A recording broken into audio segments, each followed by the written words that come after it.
Assalamualaikum warahmatullahi wabarakatuh.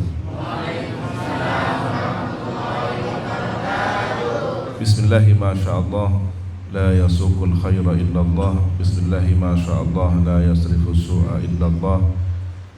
Bismillahi masyaallah ma kana min ni'matin faminallah. Bismillahi masyaallah la haula wa la quwwata illa billahil aliyyil azim. Alhamdulillahi rabbil alamin hamdan nashkuruhu bil lisan wa nashkuruhu bil janan wa nashkuruhu bil arkan. Allahumma salli ala sayyidina Muhammad al-fatih lima ughliq wal khatim lima sabaq nasiril haqqi bil haqq wal hadi ila siratikal mustaqim wa ala alihi haqqa qadrihi wa miqdaril azim. Amma ba'du. Hadratal muhtaramin wal muhtaramat, para kiai, para ibu nyai, pengasuh pondok pesantren Salafiyah Al-Aziz beserta keluarga besar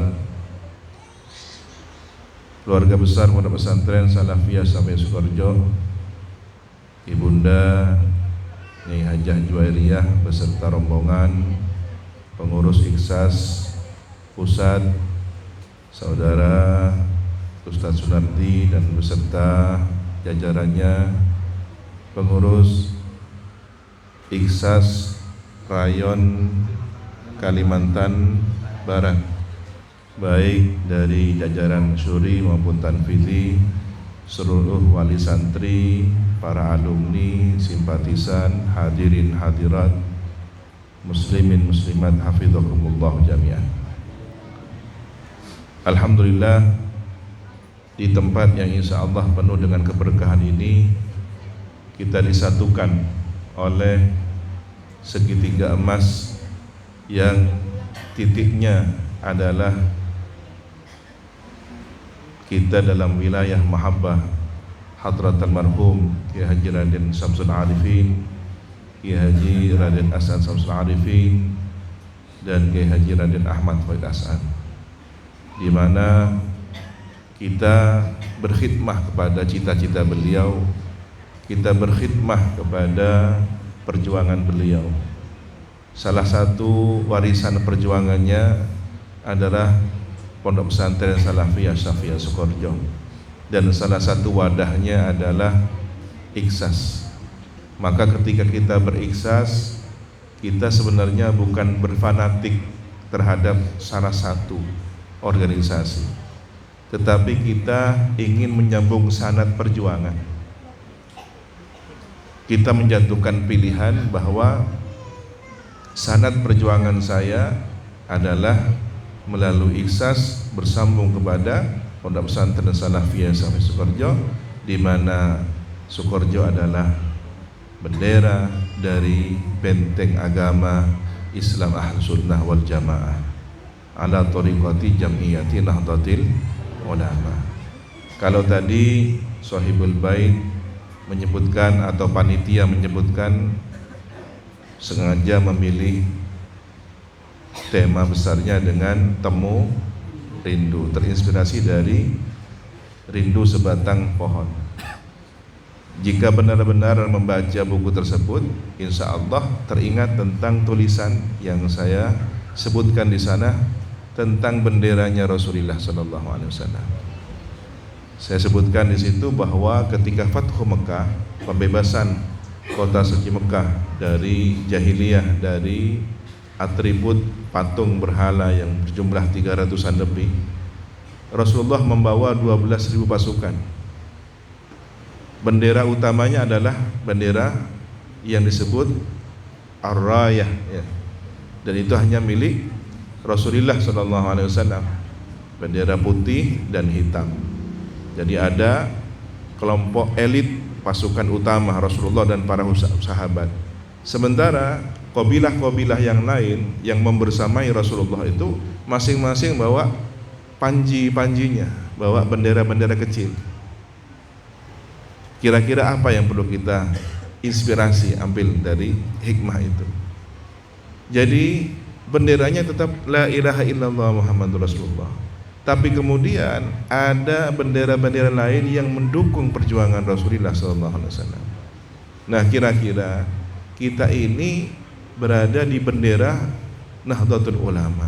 Kemudian ada panji-panji kecil di bawah Nahdlatul Ulama, salah satunya adalah bendera Salafiyah Syafi'iyah Sukoharjo. Ada bendera-bendera kecil yang kita pegang, salah satu perjuangannya melalui bendera panji Ikhsas. Jadi bukan berbenturan. Jangan benturkan Ikhsas dengan Salafiyah Syafi'iyah Sukoharjo. Jangan benturkan Ikhsas dengan pesantren lain. Jangan benturkan Sukoharjo dengan pesantren lain. Jangan benturkan Sukoharjo dengan Ahlus Sunnah wal Jamaah. Jangan benturkan Sukoharjo dengan Islam itu sendiri. Maka sebenarnya kalau kita bisa melihat dengan jangkauan mata wawasan kita lebih jauh, ya jangan hanya melihat jakun angkena mata ngabaskan rong lao, ya. Coba lihat bahwa ternyata ada yang lebih luas dari itu. Kalau santri Sukoharjo hanya melihatnya kan rong lao, ya, nompak dokar sampai kon lao, nompak becak kan rong lao, tak ngabasnya naik. Nah ini yang dikhawatirkan, sempit cara berpikirnya. Lihat secara luas. Oh ternyata bahwa sejarah panjangnya itu dari baginda Nabi Muhammad SAW mendapatkan satu tugas mulia diserahkan kepada para sahabat. Apa risalah Islamiyah ini? Dari generasi sahabat, tabi'in, tabi'in, sampailah kemudian pada era para Auliyaut Tis'ah dipimpin oleh Sunan Ampel, cikal bakal pondok pesantren. Nah nanti yang panjenengan semua para pengurus akan dibaiat ini akan ada khittah ma'hadiyah. Dawuh Ki As'ad, yang dimaksud dengan khittah ma'hadiyah ini adalah kembali kepada pesantrennya Sunan Ampel. Karena cita-citanya beliau engkau terotang santren ya pada pesantrennya Sunan Ampel, menjadi berbagai bidang, fuqaha, negarawan, sastrawan, ekonom, ya, pedagang, apapun profesinya, yang penting bermanfaat, bermaslahat dan tentunya bernilai kebaikan. Ini catatan yang utama. Ya, kalau kemudian kita memahaminya, silahkan jadi apa saja, tapi kemudian hal yang negatif pun dinisbatkan kepada Sukoharjo. Nah ini yang salah ya. Jangan kemudian nanti apa ya, ketuanya dulu kan ada di terminal, salah satu terminal di Surabaya yang terkenal apa? Kalau dulu santri mau ke Sukoharjo naik bis, terminalnya mana? Bungurasi ya. Mun benda kehilangan, ketua malingnya itu pas tepak ke alumni. Nah ini kan nggak bagus ini. Bahan kayak mun kehilangan entar gangko kempang. Nah ini kan susah ini. Bagaimana kemudian kita harus memilih profesi yang terbaik yang diridhoi oleh para masyayikh. Nah kembali lagi kepada bendera itu sendiri. Saya jelaskan di sana bahwa hari ini bendera yang kemudian dari satu generasi estafet dipegang secara bergantian. Kadang-kadang seringkali benderanya itu bulat di tiang pancangnya sendiri. Artinya apa? Urusan internal belum selesai. Sesama kader saling dengki, sesama alumni saling iri. Nah, ini mungkin salah satu PR kenapa kemudian Ki Afif tadi ketika ada sebagian yang usul mungkin saatnya mendirikan Mahat Ali di Kalimantan Barat. Apa jawaban beliau? Nah itu yang dikhawatirkan, ketidakkekompakan teman-teman sendiri. Ini PR untuk kalian sebenarnya. Bagaimana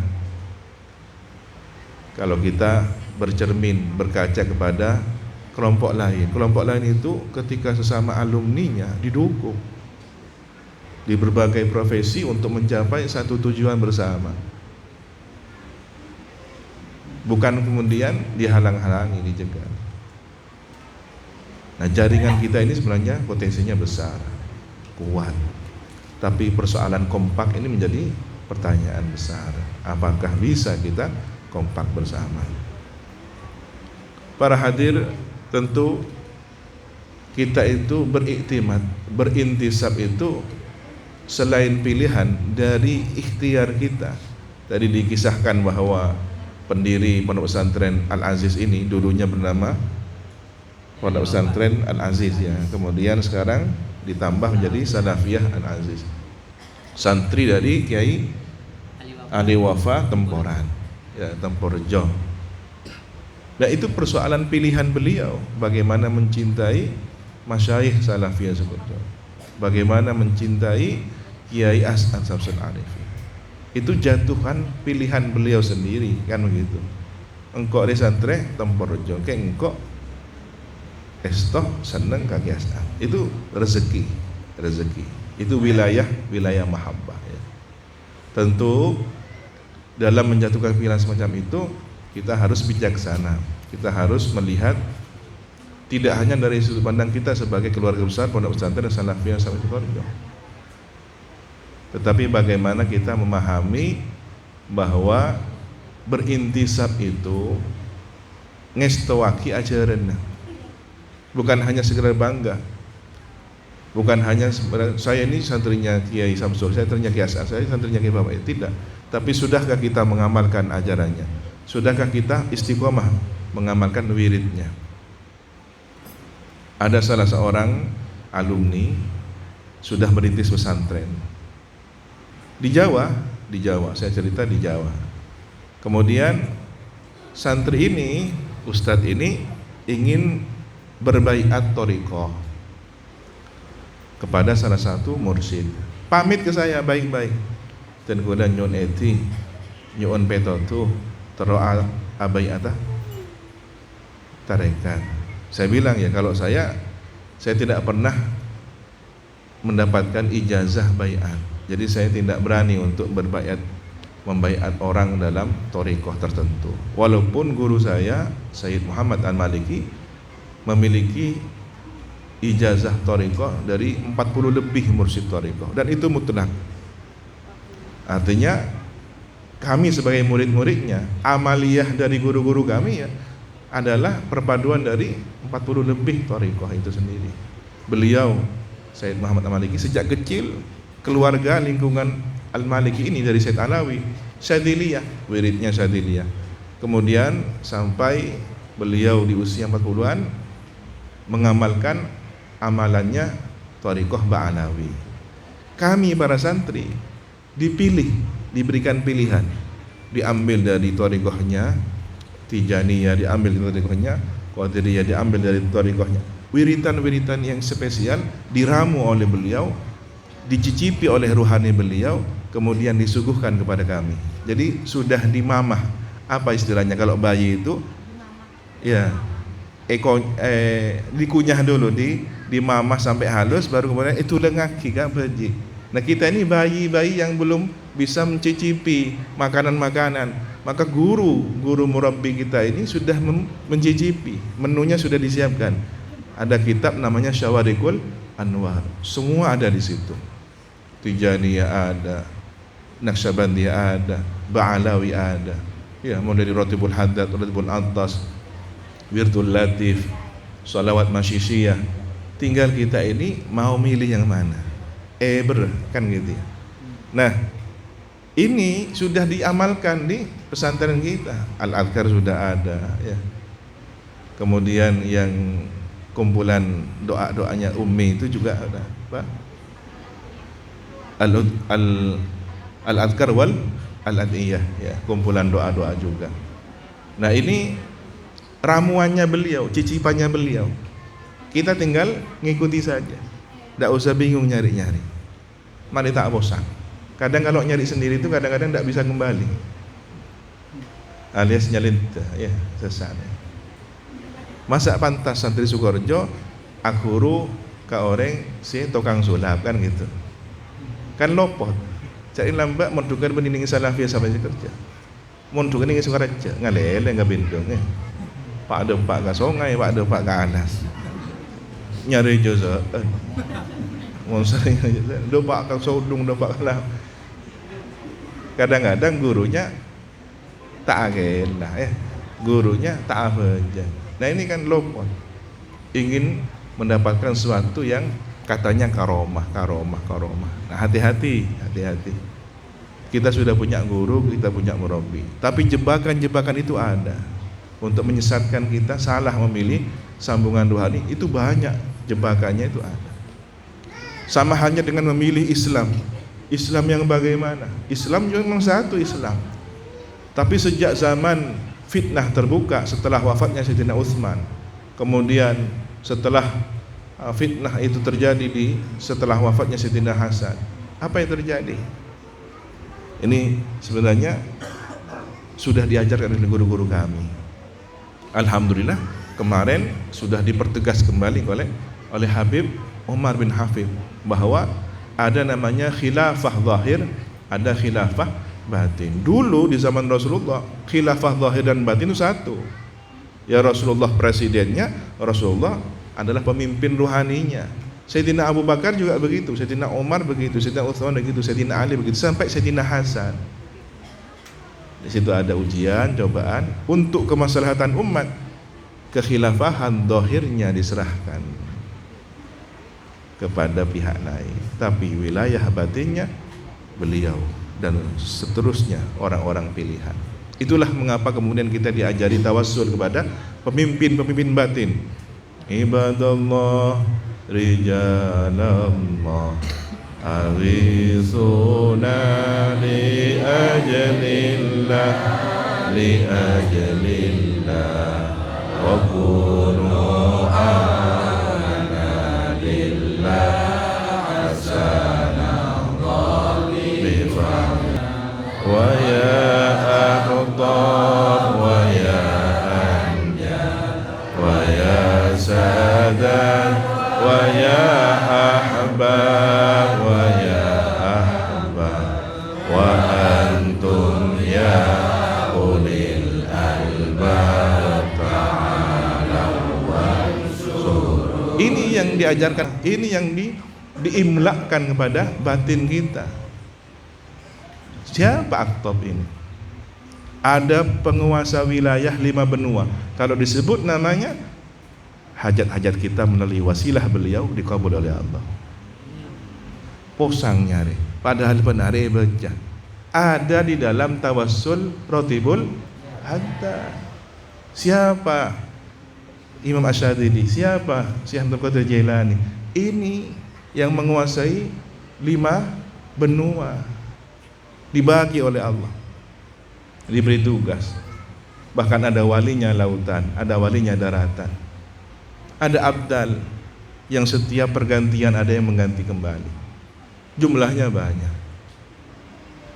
Nah, di antara para pengikut solehin, aulia, arifin ini juga ada ujiannya. Sebagaimana Ahlus Sunnah wal Jamaah berdese reng-bureng ya. Bakta cepet ke Syiah, bakta cepet ke Mu'tazilah, bakta cepet ke Khawarij. Nah ini, kadang-kadang santri Sukoharjo kalau salah pergaulannya, ya akhirnya Khawarij kan gitu. Begitu juga santri Sukoharjo pas arajaan Futuhnah Humaini. Saya pernah datang di daerah salah satu daerah di Jawa Timur, tidak usah sebut kotanya. Namoy,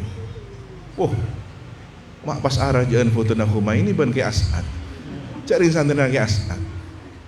Ternyata dia cerita pernah punya masalah batin waktu di pondok. Takher bung salabung ben aja posang. Akhirnya dengan As'ad ben ngaji ke Mat Ihsan terlembara. Jadi pernah punya masalah batin sampai dibersihkan tauhidnya oleh Kemat Ihsan. Pantas kalau gini. Ya, hati-hati santri Sukoharjo ya. Batinnya tidak bagus ke guru, pulang jadi masalah. Nah, ujiannya orang-orang yang sudah digaris benar ini, al-firqatun najiyah, ki atau oleh ya, nung dalam ki ada ujian. Apa? Ujian sesama orang-orang saleh. Ki guru kah? Guru saya lain atau nilai-nilaian. Ini ujian juga. Ya. Padahal kita ini dididik oleh siapa? Dibesarkan oleh siapa? Jalan kehidupan kita ini coba direnungkan. Sejak awal mondoknya di mana, ngajinya ke siapa? Tapi pulang ke masyarakat ketemu dengan tokoh lain, ketemu dengan penceramah lain, mubaligh lain. Ki puru anyar datang, anganga, hebat ini. Padahal yang membawa ruhani dia bukan penceramah ini. Yang membawa ruhani dia dikenalkan dengan Ratibul Haddad, tulang dimamah dengan ruhaninya adalah guru yang sejak dari awal mendidiknya. Setelah kemudian melihat ada orang begitu besar, terkenal, anyaran, ya, viral di televisi, tergiur kemudian ikut beliau, menghormat ia, ta'zim, ahlul ilmi, membawa cahaya kebenaran kita hormat. Tapi ada murabbi yang orang tua kita, seperti nasab itu bagaimana? Tang epak, tang embuk, tak bisa borong. Darah kita, darah daging kita ya kepada beliau. Tapi Majedi, Mbak Ereng, ada yang lain yang harus kita hormat. Ya, tantaretan dari Mbah, tantaretan dari Reng Sepuh, hormat takdim. Tapi nasab kita jelas, tidak bisa berubah. Nah itu yang harus kita pahami. Sehingga tata keramanya santri Sukoharjo itu paham. Oh ya begini. Kami diuji setelah wafatnya Abu Ya Sayyid Muhammad Al-Maliki. Bagaimana kemudian khalifah beliau yang masih muda, Sayyid Ahmad. Waktu itu Abu Ya Sayyid Ahmad tidak dipandang orang, ya. Diragukan keilmuannya, ngaji kitabnya masih terbata-bata. Tapi kami sudah berbaiat pada beliau. Arya seepeli bentang guru. Ini penerusnya. Maka saya waktu itu didatangi oleh seseorang. Apakah kamu mau pindah kepada kiai lain, kepada Syekh Fulan? Ada Habib Zain bin Semit, lebih sepuh, lebih alim. Mohon maaf, kami dapat amanah bahwa santri-santri Abu Ya Sayyid Muhammad sudah sepenuhnya di bawah bimbingan Abu Ya Sayyid Ahmad Al-Maliki. Belum terkenal, belum kelihatan ilmunya, belum kelihatan karomahnya. 6 tahun kami diuji dalam persoalan itu. Dua rumah tak letolian. Setiap majelis bulan Dzulhijjah datang ulama dari Syria, ulama dari Yaman, ulama dari Maroko, ulama hebat-hebat, top. Ini katanya ketemu Nabi, ini katanya ya kodotan ketemu Nabi. Sedangkan guru kami yang kami ada di dalam rumah beliau, makan dari beliau, pakaian dari beliau, kitab beliau, belum kelihatan karomahnya. Apa enggak ujian? Datang Habib Fulan, Syekh Fulan, Arya Jaan keramat dah, lebih sepuh. Tapi kita tidak pernah kumpulan beliau, tidak pernah dibimbing ruhaninya beliau. Ya hormat, takdim, salam, minta barokahnya, minta doanya. Tapi murabbi kita, orang tua kita sudah jelas. Itu ujian kami ketika di Rusayyifah waktu itu. Alhamdulillah tahun ke-7 semakin jelas. Ibu padang benar. Rabu. Ternyata guru kami Abu Ya Sayyid Muhammad itu adalah huwa Sayyid Ahmad. Nah, ini saya cerita begini, berbagi pengalaman. Mungkin di antara alumni Sukoharjo ada yang pernah mengalami persoalan batin semacam itu. Ayo, ada panduannya. Abeli kana asapa, pabeli kareng sepona, apa ban embuan, abeli kareng tuan. Ini ya. Soal menghormat. Jangan mempermalukan gurumu di hadapan guru orang lain. Artinya cek cangkona. Kadang-kadang begini, terlalu fanatik. Datang kiai fulan, datang syekh fulan, ustaz fulan, pas ngocak benitang guru enggak. Loh, Anda itu mempermalukan gurunya sendiri. Masa santrinya Sukoharjo kok begini kepada kiai orang lain, tak hormat ke guru orang lain? Jangan. Tunjukkan penghormatan yang hebat, tunjukkan akhlak. Ini saya dididik seperti itu. Tapi hati milik orang tua kita, hati milik murabbi kita. Hati tidak boleh diberikan kepada yang lain. Tubuh kita boleh menghormat kepada orang lain. Begitulah kami diajari oleh guru-guru kami. Bahkan ketika teman kami waktu menyodorkan makanan, salaman kepada guru kelas, guru di kelas itu. Kelihatan oleh Abu Ya Sayyid Ahmad Al-Maliki. Remarin itigani. Plak. Arwah kurban. Engkau tangguruban. Nah, jaga cemburunya guru kita. Jangan terlalu bermesraan. Meskipun kita diajari menghormat, tapi ketika kita dilihat oleh beliau, cemburu beliau. Kan tidak salah sebenarnya menghormat guru kelas, mencium tangannya, karena beliau yang ngajari. Tapi orang tua kita, murabbi ruhnya kita di sini sedang melihat, menonton kita. Patau apa? Muntaban nyabis apa? Letolian kelu. Ya kan gitu.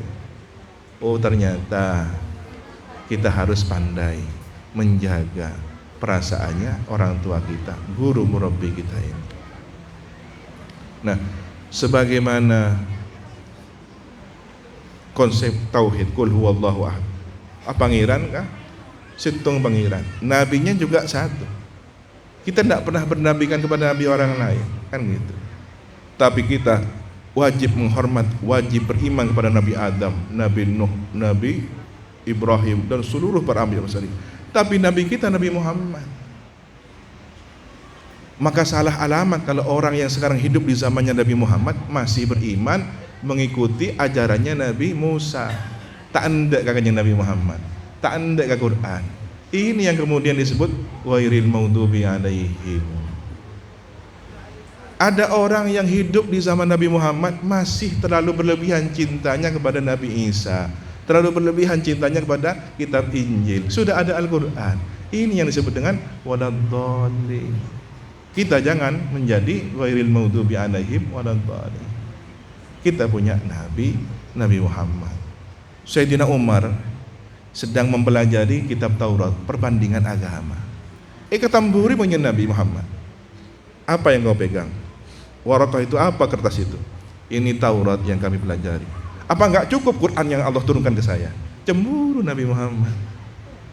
Apakah sebenarnya tidak boleh belajar ilmu lain untuk mempelajari bagaimana kesalahannya? Boleh, tapi Nabi Muhammad cemburu. Nah, ini perlu menjaga kecemburuan guru kita, orang tua kita. Ya. Nah, bagaimana dengan teman-teman yang terlalu toleran itu? Pas masuk ke gereja, apa gak cemburu Nabi Muhammad? Toju bareng-bareng atas nama toleransi, bahkan kadang-kadang pakai logonya NU. Apa gak cemburu Hadratus Syekh Yasin Asy'ari? Ayo dipahami lah nanti Sukoharjo. Jadi kita bukan fanatik NU, kemudian NU harus terlalu menutup diri, tidak. Toleran itu ada tempatnya. Kita tidak mengganggu agama lain, itu toleran sudah. Tidak usah rop-ropan akidah, tak usah. Jangan kemudian hadrah masuk gereja. Nanti kapan-kapan ya lagunya mereka masuk ke masjid atas dasar nambah masuk tang gereja, oleh. Setiap kok masuk mata oleh. Mana janjimu? Mana toleransimu? Siap-siap nanti ditagih. Ini taktik busuk mereka, kan begitu. Jadi santri Sukoharjo militansinya harus jelas, akidahnya jelas. Kenapa Kiai As'ad Daud, santri saya yang keluar dari NU, saya jangan berharap kumpul dengan saya. Ini wilayah mahabbahnya beliau. Beliau diberi oleh Allah sebagai orang yang punya mangkobah wilayah adalah wilayah di Nahdlatul Ulama. Di luar itu beliau tidak tanggung jawab. Nah, persoalan lain, ada orang pengikutnya Syekh Fulan, pengikutnya Tuan Guru Abdul Majid Nahdlatul Wathon, ikut mereka, ikut beliau. Tapi Kiai As'ad punya mangkobah wilayahnya nanti di akhirat. Kalau ingin ikut rombongannya Kiai As'ad, ini sudah wasiat yang 5 ini. Santri saya yang pendiriannya tidak sama dengan saya tidak tanggung jawab di hadapan Allah. Kok fanatik? Bukan fanatik. Beliau meluruskan bahwa saya punya wilayah wewenang nanti di hari kiamat. Ini, ayo santri saya yang mau kumpul dengan saya dunia akhirat, ini loh dirawat. Loh, kalau kemudian dia mungkin waktu di rumahnya dia Nahdlatul Wathon, mondok ke Sukoharjo, loh ini kiai saya Kiai As'ad NU, gimana, bingung? Ya pilih, mau kumpul dengan Kiai As'ad, mau kumpul dengan Kiai Abdul Majid Tuan Guru. Saya bilang begitu. Kalau Anda mau ikut kemudian Kiai As'ad, Pak Esto Kiai As'ad. Sama-sama ke surga, cuma mau naik kendaraan yang mana. Dulu Ki As'ad diuji seperti itu. Ki As'ad ini guruna ada yang syarikat Islam, sedangkan Hadratus Syekh NU Merdeka NU. Bingung beliau. Saya istikharah. Akhirnya dalam mimpi datang ada 2 mobil besar, satu sedan Mercy tahun 70-an 60-an ya, mapan. Kemudian ada otobus besar, bagus, muatannya banyak. Yang bus ini NU, yang sedan ini syarikat Islam atau apa, Masumi ya kalau tidak salah. Sama lorong apa ada antara ke Pontianak ya. Mau baru lep salepan, nyalep boleh. Tapi kita mau naik yang mana? Kalau yang sedan, soon kun kalema sopir situ nih ada kata lo nih budi cope ya. Tapi kalau ingin muatannya banyak ada bis. Nah, Nahdlatul Ulama ini muatannya besar. Pilihan saja. Tak usah pas tabrakan antara mobil satu dengan mobil yang lain. Kalau tabrakan tidak nyampe ke tujuan. Tapi kalau fastabiqul khairat sama-sama nyampe. Tak santaan sudah kan gitu. Nah, ini persoalannya di sini. Kita kadang-kadang fanatiknya salah kaprah. Ya, militansinya salah membangun. Bagaimana kita mencintai sesungguhnya kan begitu. Ini yang saya maksud dengan bendera tadi, alet benderanya itu tidak bisa berkibar, mestinya berkibar menunjukkan syiar agama Allah. Tapi karena persoalan internal, apolitik, tidak bisa dilihat oleh orang. Bagaimana bisa melihat itu bendera apa itu? Kok seperti apa yang dijual telur gulung ya, apolitnya. Nah, kita jangan sampai bendera ini, benderanya kainnya itu bulat, harus berkibar. Bagaimana terus berkibar? Kita bukan mengibarkan nguncuk bendera Salafiyah Syafi'iyah, enggak, tapi ada Islam yang kita bawa, ada Ahlus Sunnah wal Jamaah yang kita bawa. Ya, softnya kita ini di barisannya Rasulullah. Setelah para sahabat, tabi'in, wa man tabi'in, ada 30 generasi dari zaman Rasulullah ke zaman kita. Seandainya kita sholat di suatu ruangan besar, imamnya Rasulullah, makmum shaf terdepan sahabat, ya khulafaur rasyidun paling depan, kemudian shaf kedua adalah tabi'in, shaf ketiga tabi'in, shaf keempat di situ ada para a'immah minal fuqaha wal muhadditsin wal mufassirin. Ya, di situ ada Imam Abu Hanifah, di situ ada Imam Malik bin Anas, ada Imam Muhammad bin Idris Asy-Syafi'i, ada Imam Ahmad bin Hanbal. Lihat bagaimana beliau semua toleran satu dengan yang lain. Imam Syafi'i suatu ketika sholat di makbarahnya Imam Abu Hanifah, karena ketika Imam Abu Hanifah wafat, Imam Syafi'i baru lahir, jadi nggak nutut kepada muridnya Imam Abu Hanifah, belajar studi banding kepada muridnya Imam Abu Hanifah. Maka fikih madhab Syafi'i yang qaul qadim mirip dengan qaulnya Ahnaf, tapi setelah hijrah ke Mesir maka berbeda menjadi qaul jadid. Imam Syafi'i ketika ziarah ke dharihahnya, makamnya Imam Abu Hanifah, beliau sholat subuh ngimami,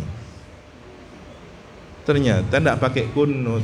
Makmumnya tahu ini kan Muhammad bin Idris Syafi'i yang punya qaul kunut sunnah muakkadah. Kalau tidak kunut harus sujud sahwi. Sujud sahwinya juga sunnah muakkadah. Tanya makmum, antum Muhammad bin Idris Asy-Syafi'i? Iya. Antum yang punya qaul bahwa kunut itu muakkadah? Iya.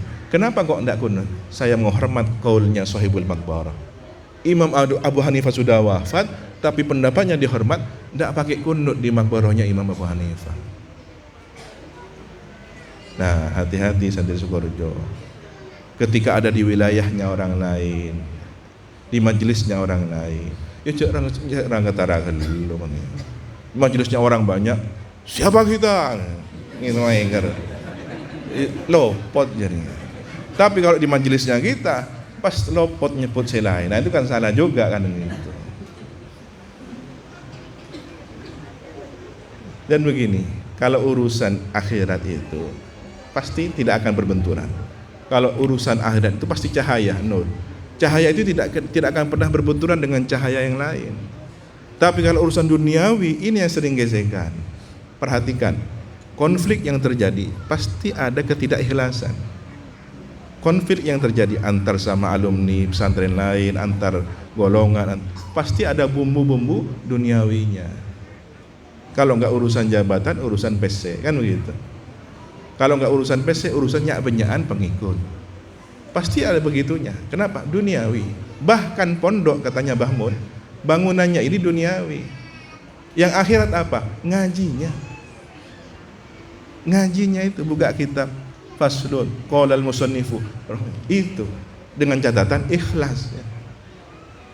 Itu akhiratnya. Tempatnya, kelasnya, bangunannya berapa tingkat, tanahnya berapa hektar. Itu masih duniawi. Ada potensi duniawi. Maka kalau kemudian pesantren tidak ada ruhnya, tidak ada ilmunya, tak ada ngaji kitab, yang tersisa hanya tinggal duniawinya. Daftar berapa, sekian puluh juta DP, asramanya ber-AC, satu kamar 4 orang dengan kamar mandi di dalam. Siapa kiainya? Kiai bersama, ya, boarding school dan semacamnya. Namanya Pondok Pesantren Ali bin Abi Thalib. Di dalamnya tidak mengajarkan ajaran sahabat, malah menyesatkan kelompok lain, mengkafirkan golongan di luarnya. Apa ini kemudian ajarannya Sayyidina Ali bin Abi Thalib? Pondok pesantren, lembaga sekolah Imam Syafi'i. Di dalamnya tidak ada kunut, tidak ada qaul madhab, yang ada qala bin Bas, qala Utsaimin rahimahumullahu ta'ala. Kan lopot. Itu terjadi di Jember, ada kan. Maka santri Sukoharjo, para wali santri, para alumni, hati-hati memilihkan anaknya mondok. Jangan merek yang dilihat, jangan casing yang dilihat. Sekarang itu sudah banyak yang salah casingnya ya. Nah, ini yang perlu diperhatikan. Mudah-mudahan kita dibimbing selalu oleh Allah Subhanahu wa taala.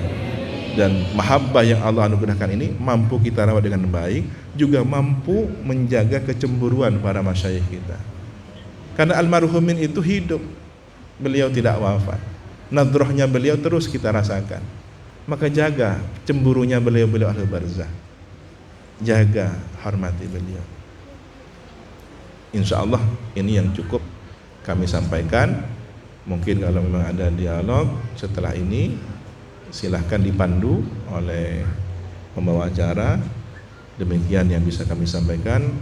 Al-afwa minkum, Allahumma hdina shiratal mustaqim. Wassalamualaikum warahmatullahi wabarakatuh. Saya itu sebenarnya sangat mencintai istri saya gitu. Artinya istri saya juga sangat mencintai.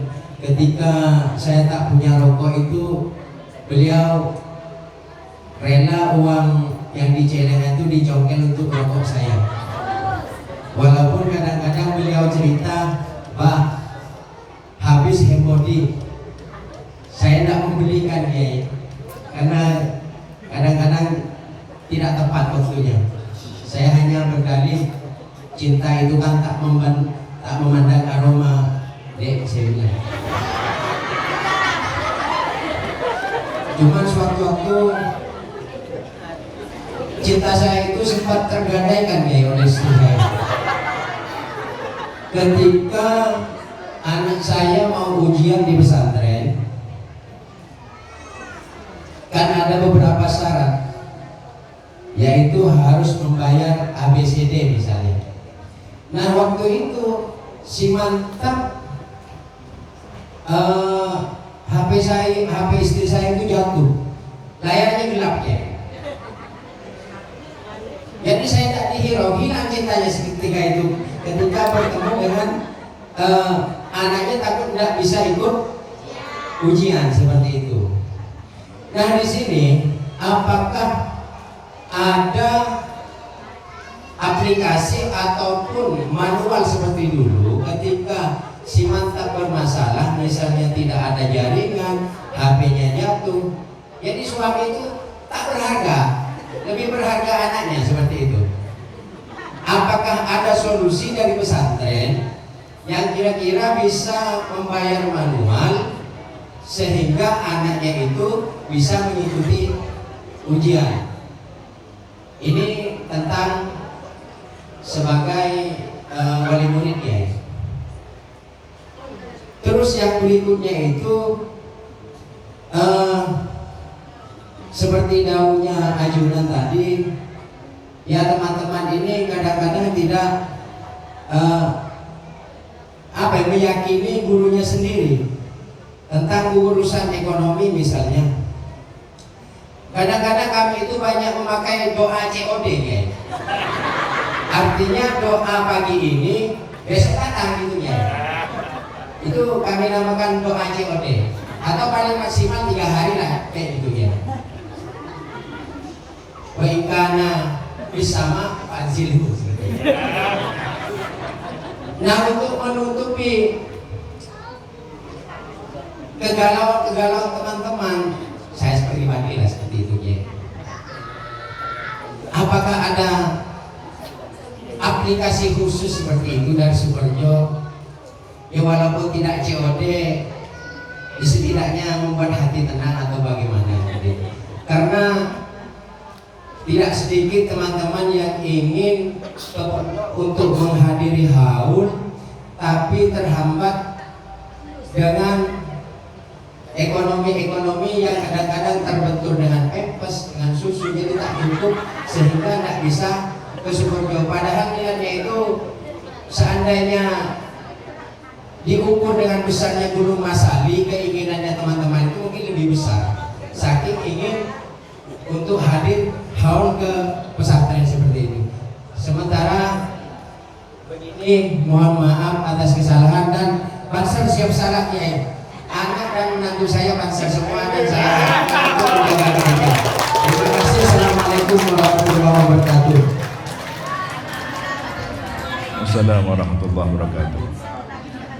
Untuk aplikasi pembayaran melalui si mantap, nanti bendahara pesantren akan menjelaskan. Saya menjelaskan tentang doa COD itu ya. Sebenarnya ada, jadi termasuk sanad yang kami peroleh dari guru kami. Ingkana fis sama fa'azil itu adalah doanya Imam Ar-Rifai. Kita dapat ijazah itu. Jadi setelah sholat duha, kemudian baca surat Al-Waqi'ah, kemudian doa Imam Ar-Rifai tadi itu.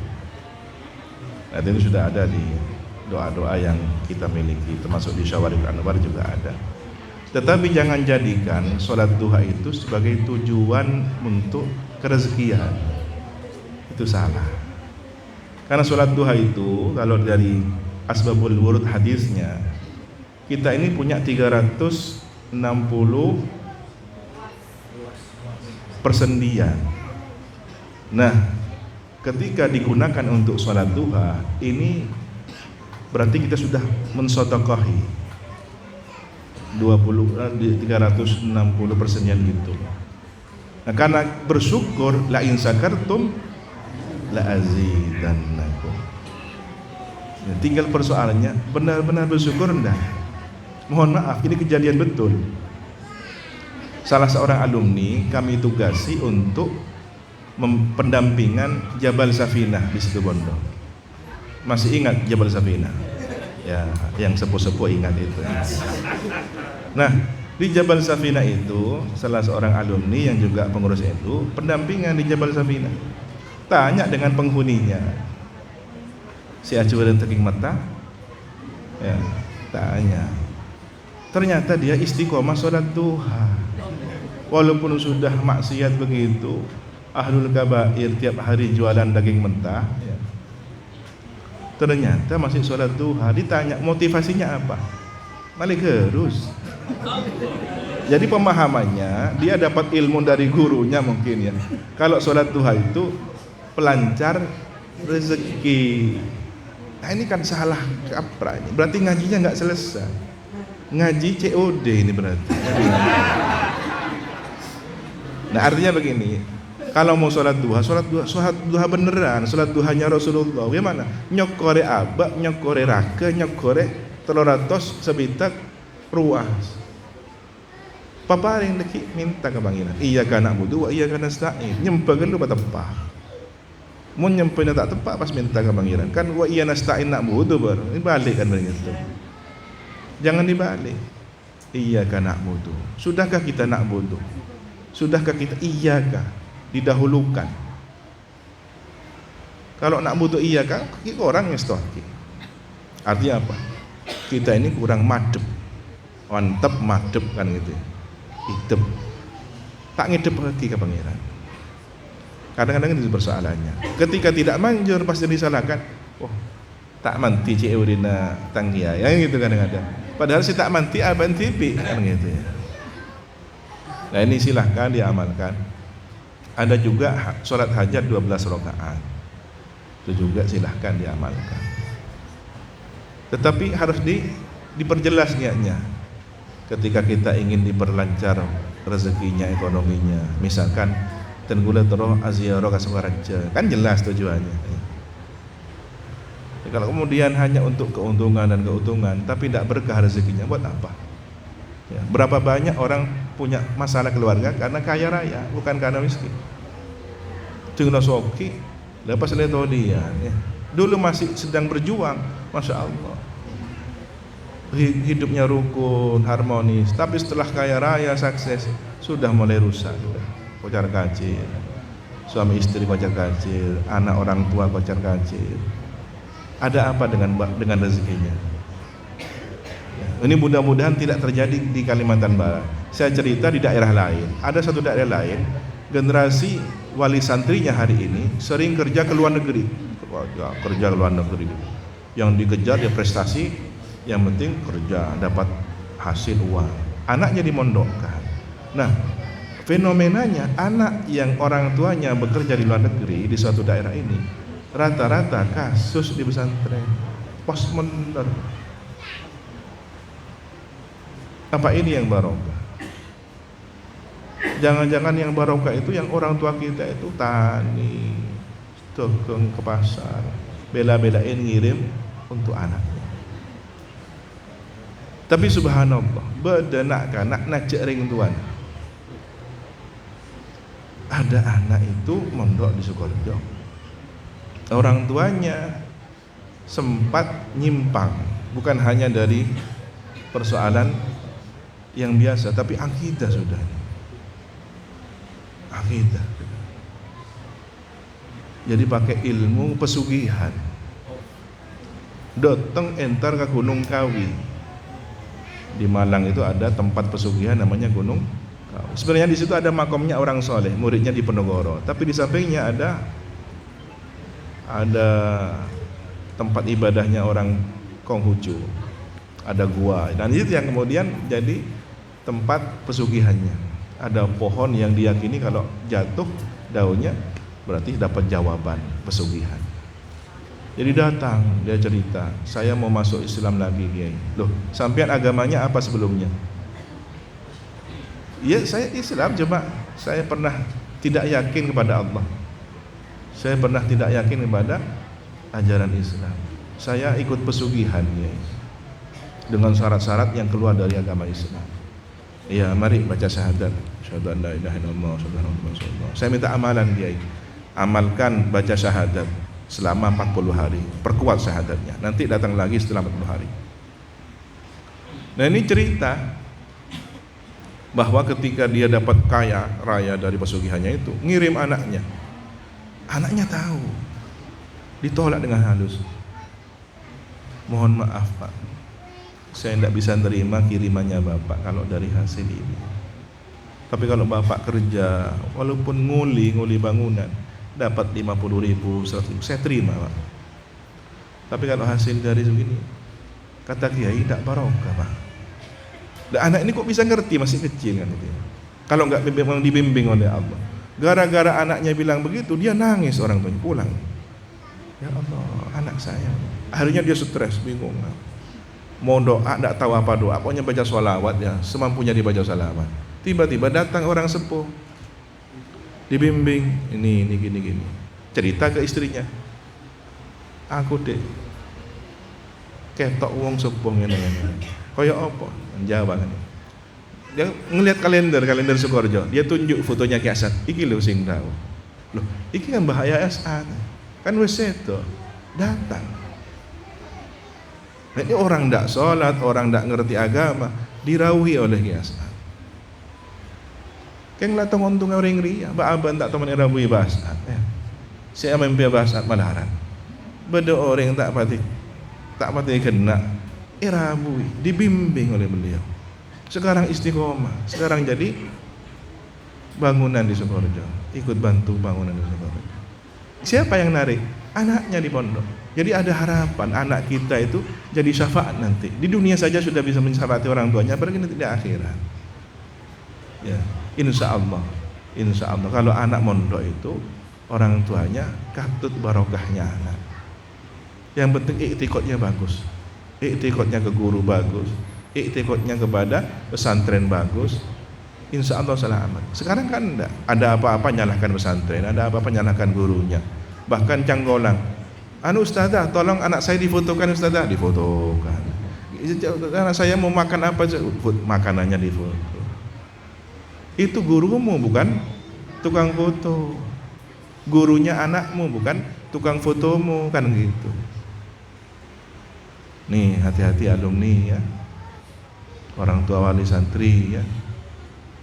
Bagaimana anaknya dapat barokah kalau kemudian gurunya anaknya erosono? Kalau dititipi untuk dijaga lain, ustazah atau umi ketua kamarnya, motor anak ki jaga ki itu lain itu memasrahkan. Tapi kalau kemudian ronyoro, ini kan suul adab. Bagaimana bisa barokah kalau orang tuanya sudah salah tingkah? Nah ini yang mungkin yang perlu diluruskan ya. Insya Allah ada COD super kilat. Tapi kembali kepada diri anda, iktikadnya mapan apa anda kan gitu. Silahkan bendahara pesantren Nur Sari Asadiyah.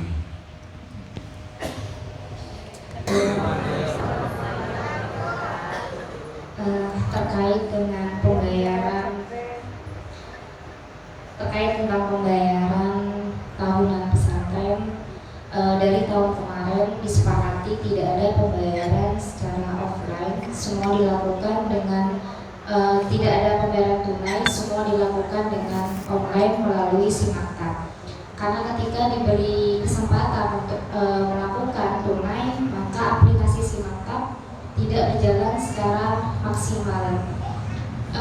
Kendala yang kami hadapi ketika pembayaran tunai, santri ini kasus terjadi setiap tahun, pasti ada. Yang pertama, santri memarkup harga tahunan pesantren. Utang yang harusnya 1.500.000 ke orang tua itu memintanya 1.700.000, 2 juta, bahkan 2.500.000. Itu sering terjadi.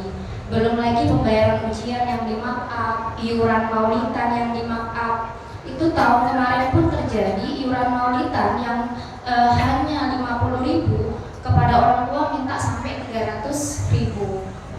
Nah, dipertinggi, dilebihkan dari yang seharusnya, sehingga dari itu seluruh pembayaran yang dari pesantren wajib dilakukan melalui SIMAKTAB. Sehingga SIMAKTAB sekarang tidak hanya pembayaran tahunan UTAP saja, tetapi pembayaran KKN, pembayaran PSG, pembayaran ujian semester, semua dilakukan secara online.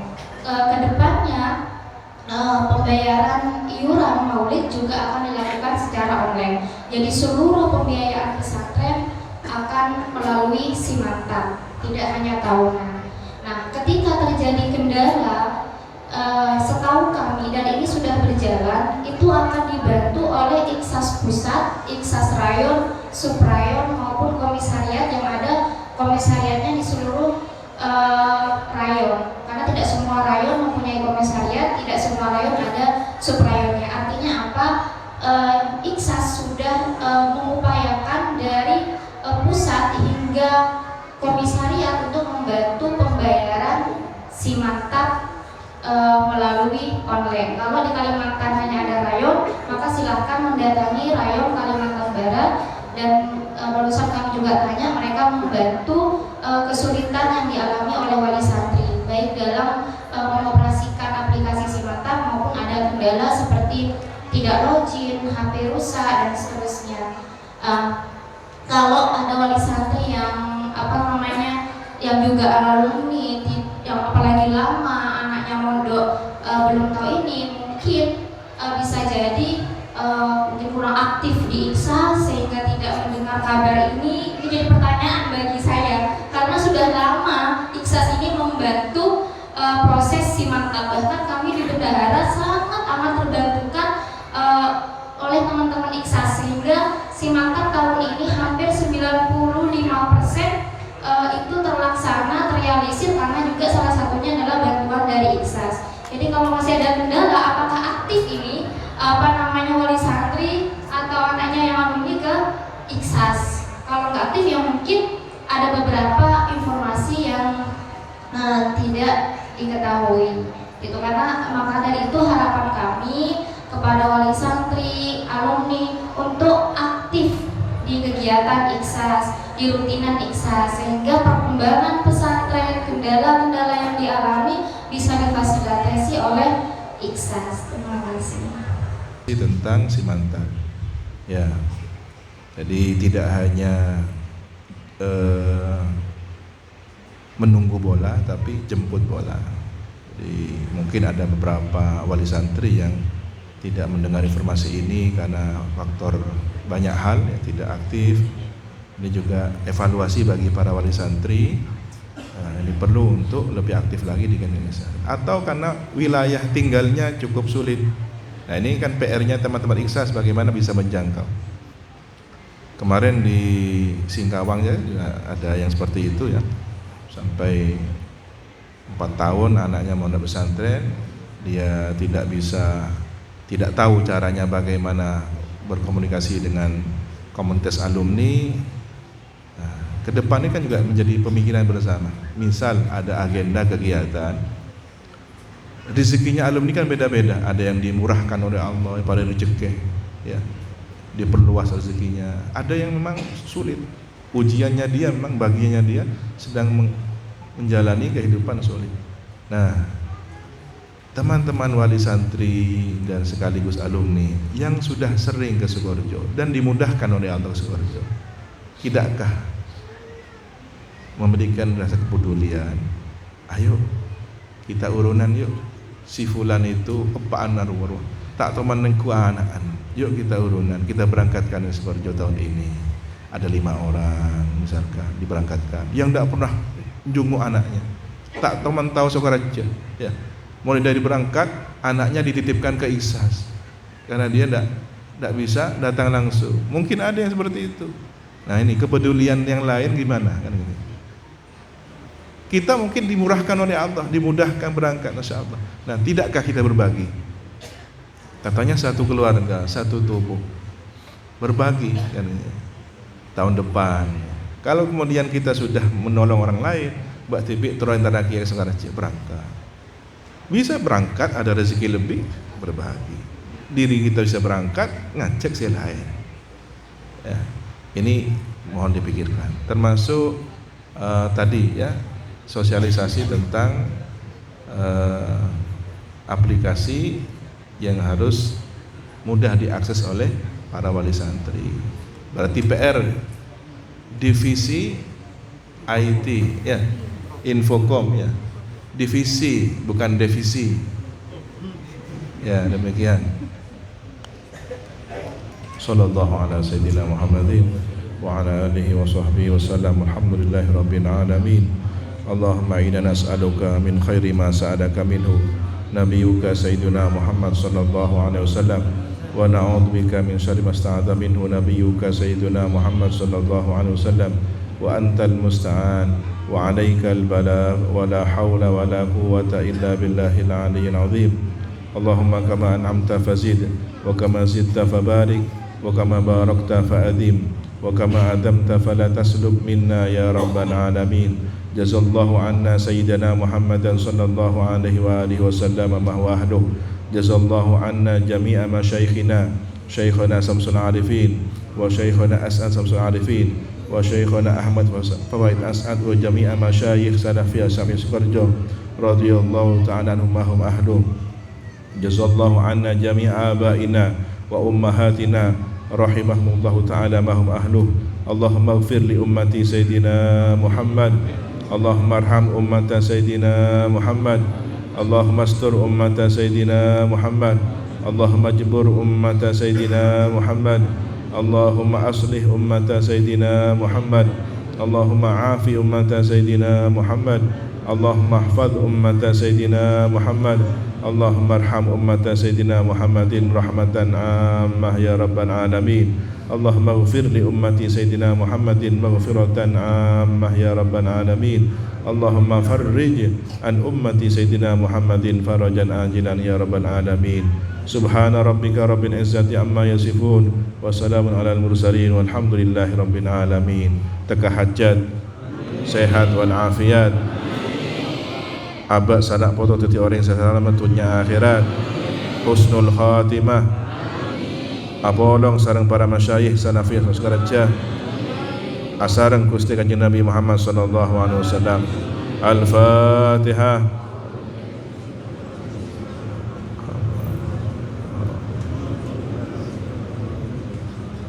ihdinas siratal mustaqim amin